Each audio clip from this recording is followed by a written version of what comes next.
NVN में आपका स्वागत है। आज हम पुलवामा 2 और जम्मू कश्मीर डोमिसाइल कानून में संशोधन की बात करेंगे। ये कंप्यूटर युग है, यहाँ हर सॉफ्टवेयर के नए नए वर्जन आते रहते हैं। मोदी 2 चल रहा है, लॉकडाउन 5 आने वाला है। इस दौरान पुलवामा 2 हो गया। वही शहर, वैसी ही गाड़ी, उसमें विस्फोटक पदार्थ और उसी नाम का आतंकवादी।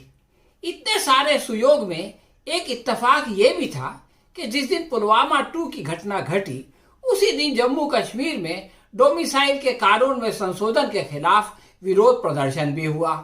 वहां के नेताओं को आतंकवाद से अधिक चिंता डोमिसाइल के संशोधन को लेकर है।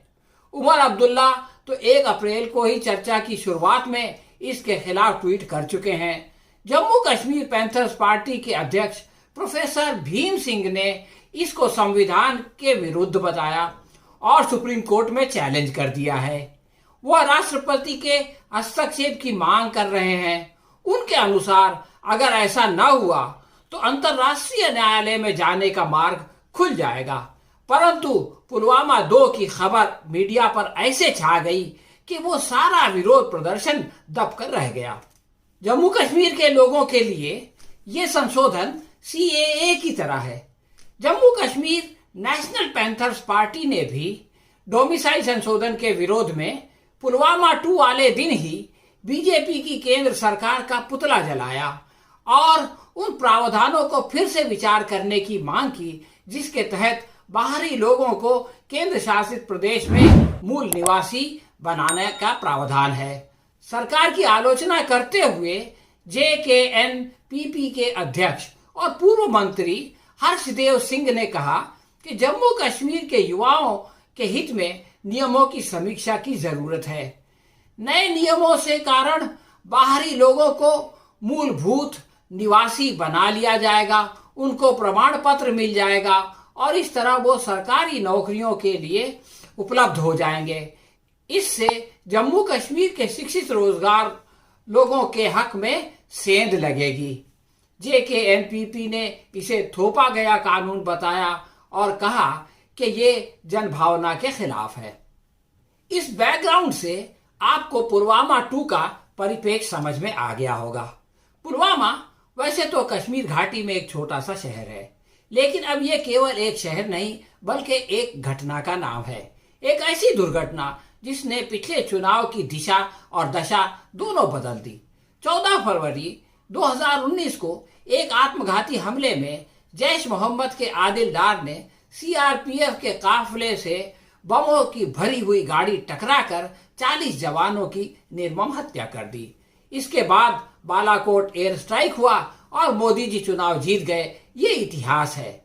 1 साल से ज्यादा समय बीत गया, परंतु अब भी शहीदों के परिवारजन ये प्रश्न पूछ रहे हैं कि CRPF के अनुरोध के बावजूद उन्हें हवाई जहाज की सुविधा क्यों नहीं दी गई और हथियारों से भरी गाड़ी वहां कैसे पहुंच गई।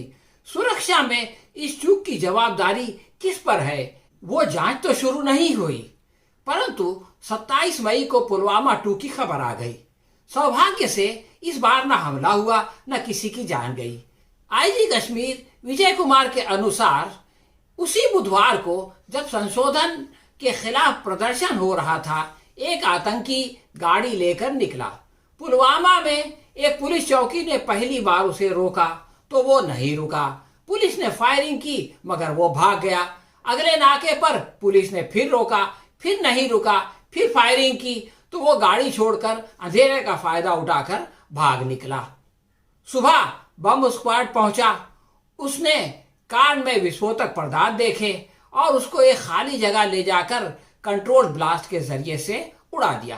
पुलिस के अनुसार उस कार का मालिक खटुआ का रहने वाला है और जो हिजबुल मुजाहिदीन का आतंकी गाड़ी चला रहा था उसका नाम भी आदिल है। इत्तेफाक से पुलवामा 1 के आतंकी का भी यही नाम था और बताया गया कि इस प्रकार पुलवामा के तर्ज पर की जाने वाली एक साजिश को नाकाम कर दिया गया है। ये अच्छी खबर जरूर है, लेकिन इसमें कुछ उठते हुए प्रश्न भी है। कश्मीर की परिस्थिति अब फरवरी 2019 जैसी नहीं है। वहां पर धारा 370 समाप्त कर दी गई है। अब वो एक केंद्र शासित प्रदेश है और गृह मंत्रालय के पूरे कंट्रोल में है। वहां पिछले अगस्त यानी 9 महीने से लॉकडाउन है। सारे पॉलिटिकल लीडर्स कैद में हैं। ऐसे में ये साजिश कैसे रची गई? विस्फोटक पदार्थ आतंकियों के पास कैसे पहुंचा? क्या ये सुरक्षा व्यवस्था की चूक नहीं है और इसकी जिम्मेदारी किस पर है? इस कड़ी सुरक्षा के बीच आतंकवादियों ने विस्फोटक पदार्थ को गाड़ी में भरकर दोबारा हमला करने का साहस कैसे कर दिया? आतंकवादी कैसे भाग गया और उसे पकड़ा या मारा क्यों नहीं गया?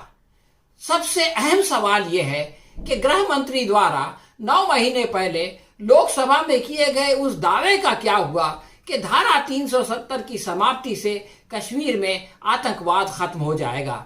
इस घटना पर प्रधानमंत्री, गृह मंत्री, रक्षा मंत्री ने कोई टिप्पणी क्यों नहीं की और इसकी जांच कौन कर रहा है? क्या इन प्रश्नों का उत्तर कभी मिलेगा या ये भी पुलवामा 1 पर उठाए गए सवालों की तरह इतिहास के पन्ने में गुम हो जाएंगे? तो दोस्तों, ये थी हमारी आज की समीक्षा। आपको कैसी लगी हमें कमेंट बॉक्स में लिखकर बताएं। हम बहुत जल्द किसी नए विषय के साथ आपसे फिर मिलेंगे। तब तक के लिए आज्ञा दीजिए। धन्यवाद।